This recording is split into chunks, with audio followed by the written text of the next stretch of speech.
trade, you met with Argentine President Javier Milei at CPAC. He wants to sign a free trade agreement with the United States. Is that something that you would consider even with Argentina? I'll consider anything. And Argentina, I think he's great, by the way. I think he's a great leader. He's doing a great job. He's doing a fantastic job. Brought it back from oblivion. Yeah, we'll look at things. We're looking at the UK with things. It doesn't have to be tariffs, but tariffs are easy. They're fast. They're efficient. And they bring fairness. For instance, when people kill their dollar, their equivalent of the dollar, whether it's the yuan or the yen in Japan or the yuan in China, when they drop them down, that puts us at a very unfair disadvantage. So all I have to do is say, Howard, we're going to have to raise the tariffs a little bit, because I've called President Xi, I've called the leaders of Japan to say you can't continue to reduce and break down your currency. You can't do it because it's unfair to us.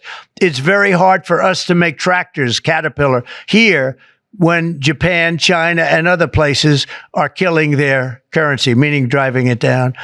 So all of these things add up.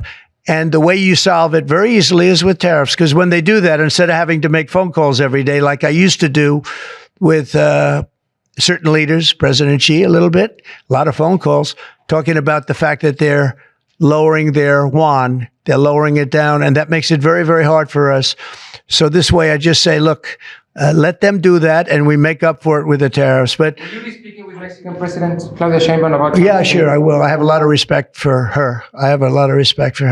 Mr. President, tariff takes effect. It'll be 20% on China now. How high are you willing to go against China? Well, I can't say. It depends on what they do with their currency. It depends on what they do in terms of a retaliation, with some kind of an economic retaliation, which I don't think they're going to retaliate too much. Hey, look, the United States has been taken advantage of for 40 years.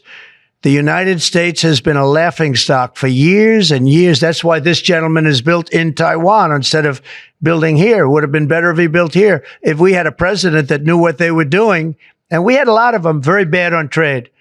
Look, I'm a huge fan of Ronald Reagan, but he was bad on trade, very bad on trade. He allowed a lot of people, a lot of businesses to be taken. So I say that with due respect, because he was so great on other things, but he was bad on trade. We are setting records right now, records like nobody has ever seen before. When you have companies like this coming in, and almost 40% of their company in one signature is going to be devoted to what he does, which is one of the most important businesses in the world. That's an unbelievable thing.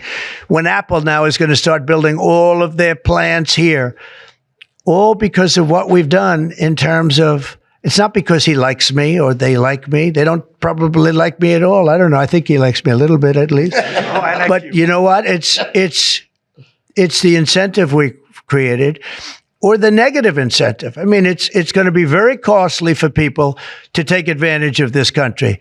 They can't come in and steal our money and steal our jobs and take our factories and take our businesses and expect not to be punished. And they're being punished by tariffs. It's a very powerful weapon that politicians haven't used because they were either dishonest, stupid, or paid off in some other form. And now we're using them. Have you spoken with President Xi? Say it. Have you spoken with President Xi about this? I don't want to tell you that. Thank you very much, everybody. Thank you. Thank you very much.